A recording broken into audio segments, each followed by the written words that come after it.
মোংলা বন্দরে অবস্থানরত একটি বাণিজ্যিক জাহাজ থেকে যে গত পরশুদিন রাত্রে কিছু মালামাল লুট করা হয়েছে, তবে সেই মালামাল লুটের ৩৬ ঘন্টা পরই কোস্টগার্ড অভিযান চালিয়ে সে মালামালগুলো উদ্ধার করেছে এবং এর সাথে সংশ্লিষ্ট ৩ জনকে আটক করা হয়েছে। আপনারা দেখাতে পাচ্ছি যে জাহাজে থাকা যে পণ্যগুলো, যে মালামালগুলো ছিল, এরা এই মোংলা বন্দরে গড়ে ওঠা বেশ কয়েকটি গ্রুপ রয়েছে। তার মধ্যে একটি গ্রুপ হলো সুমন।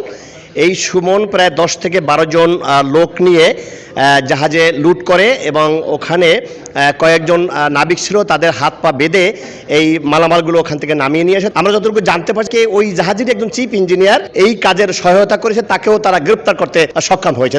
উদ্ধারকৃত মালামালের মধ্যে রয়েছে ইঞ্জিনের বিভিন্ন যন্ত্রাংশ, ইঞ্জিনের বিভিন্ন সাইজের বিয়ারিং, ব্যাটারি ও ব্যাটারি চার্জার ও অন্যান্য জাহাজে গুরুত্বপূর্ণ যন্ত্রাংশ।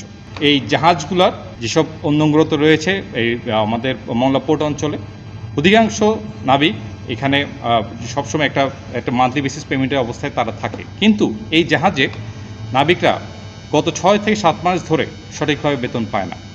এতে করে নাবিকদের মধ্যে মালিক পক্ষের বিরুদ্ধে তীব্র ক্ষোভ সঞ্চার হয়।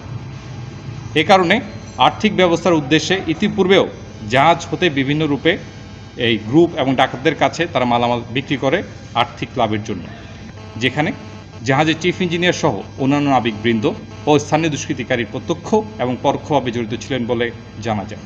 বর্তমানে উদ্ধারকৃত মালামাল জাহাজের কর্তৃপক্ষের নিকট হস্তান্তর প্রক্রিয়া চলমান রয়েছে এবং আটককৃত ব্যক্তিদের থানায় হস্তান্তর কার্যক্রম প্রক্রিয়াধীন। তবে আমি দেখাতে পাচ্ছি যে এখানে শুধুমাত্র এই সুমন নয়, মোংলায় কিন্তু আরও কয়েকটি গ্রুপ রয়েছে। এই গ্রুপও কিন্তু এই বিদেশি জাহাজ যখনই জাহাজ মোংলা বন্দরে প্রবেশ করে তখনই তারা এই জাহাজে গিয়ে তারা নাবিকদের জিম্মি করে এই মালামালগুলো লুট করে নিয়ে যায়, যার কারণে বিশ্বের কাছে কিন্তু মোংলা বন্দরের সুনাম নষ্ট হচ্ছে। তবে কোস্টগার্ড, নৌবাহিনী এবং পুলিশ প্রশাসন যারা রয়েছে তারা কিন্তু তৎপর রয়েছে এই গ্রুপটিকে নির্মূল করার জন্য। ইতিপূর্বে বেশ কয়েকবার তাদেরকে আরও আটক করা হয়েছে এবং আজকের যে জাহাজটির যে মালামালগুলো উদ্ধার করা হয়েছে সেই তার সাথে ৩ জনকে আটক করেছে কোস্টগার্ড। এছাড়াও কোস্টগার্ড কিন্তু সুন্দরবনের বন্যপ্রাণী, সুন্দরবনের সম্পদ, মৎস্য সম্পদ রক্ষার্থে তাদের অভিযান অব্যাহত রয়েছে।